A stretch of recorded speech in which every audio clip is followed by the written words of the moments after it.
ఏ మాదిరి జీతం తీసుకుంటున్నాదో ఆ మాదిరి జీతం తీసుకొని చదువు చెప్పే పద్ధతిని పెడతాను.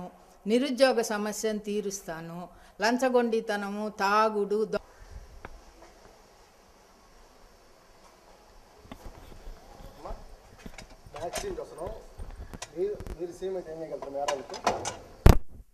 మేము సీఎం అయితే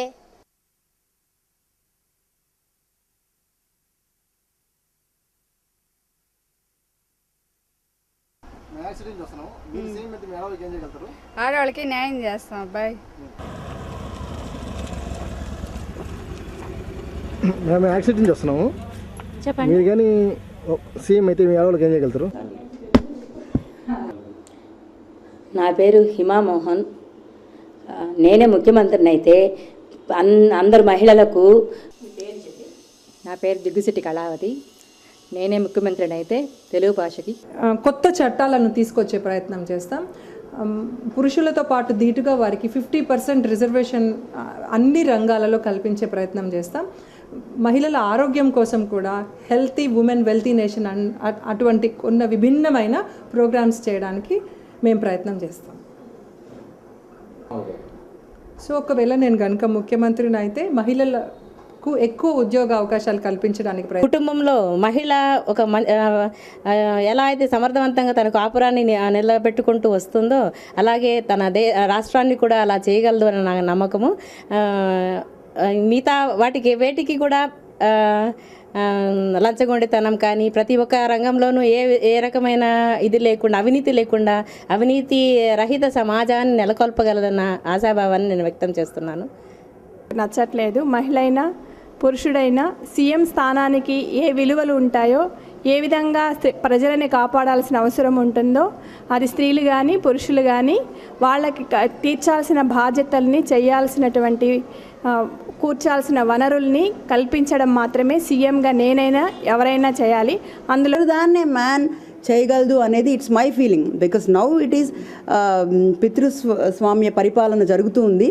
ఇంతకుముందు లైక్ మాతృస్వామ్య పరిపాలనలో కూడా బాగానే జరిగింది. ఇప్పుడు ఎందుకు జరగట్లేదు అంటే డామినేషన్ పెరిగింది, నెగిటివ్ డామినేషన్ పెరిగింది. నెగిటివ్ డామినేషన్ పెరగకూడదు అనేది నా ఉద్దేశం. ఈక్వల్గా ఉండొచ్చు, లేకపోతే స్త్రీకి ఇవ్వాల్సిన Because whatever work they are working it very seriously, very sincerely. So kindly encourage the ladies, the women. And because వాళ్ళు ఎంత చదువుకున్నా కూడా ఇంట్లో ఉంటారు, కొంతమంది వర్క్ చేయకుండా. వాళ్ళు కూడా బయటకు వచ్చి వర్క్ చేస్తే really it will be very much beneficial to the society and for everyone. Happy women's day. I'm Umarani, principal of. ముందర వాళ్ళని తెలుసుకుంటే కనుక మనం చేసేంత చేయడము. తర్వాత మనకి ఇండియాలో, మన భారతదేశంలో అనేక న్యాచురల్ రిసోర్సెస్ ఉన్నాయి. అవి మనం ఉపయోగించుకుంటే మనంత సౌభాగ్యవంతులు, రిచ్ పర్సన్స్ వరల్డ్లో ఎవరు ఉండరు. అయితే మనం సరిగా ఉపయోగించుకోవడం లేదు వాటి రిసోర్స్ని. ఆ రిసోర్స్ని అందరికీ, అన్ని ప్రాంతాలకు ఎక్కువ ప్రిఫరెన్స్ ఇస్తాను ఆడవాళ్ళకంటే కూడా. చదువు అనేది చాలా ముఖ్యం, కానీ చదువుకోవచ్చు. చదువుకుని ఎంత బాగా చదువుకున్నా అంత బాగా ఫ్యామిలీని తీర్చిదిద్దుకోవచ్చు. కానీ ఉద్యోగాలు, నాకు కూడా పెళ్లి కాకముందు నేను కూడా ఆంధ్ర యూనివర్సిటీలో ఎంఎస్ ఎలక్ట్రానిక్స్ చేస్తున్నాను. చదువుకునేటప్పుడు నాకు కూడా ఉద్యోగం చేయాలి అనిపించేది. నేను ఉద్యోగం చేయకపోతే అయ్యో నేను ఉద్యోగం చేయట్లేదని బాధపడ్డాను. కానీ ఒక తల్లిని అయిన తర్వాత వీళ్ళని చూసుకోవడానికి నేనే కనుక ఉద్యోగం వెళ్తే పిల్లల్ని ఎవరు చూసుకుంటారు? ఆకలి అనేది లేకుండా చేస్తాను ప్రపంచంలో. భార్యాభర్తలు అనే వాళ్ళు ఇరువురు ప్రకృతి పురుషులతో సమానం. కాబట్టి ఎవరు గొప్ప ఎవరు తక్కువ అనేది లేదు, ఇద్దరు సమానంగానే ఉండాలా. దానికి గాను మార్చి 8 మహిళా దినోత్సవం ఆ రోజే అనేది జరపకూడదు.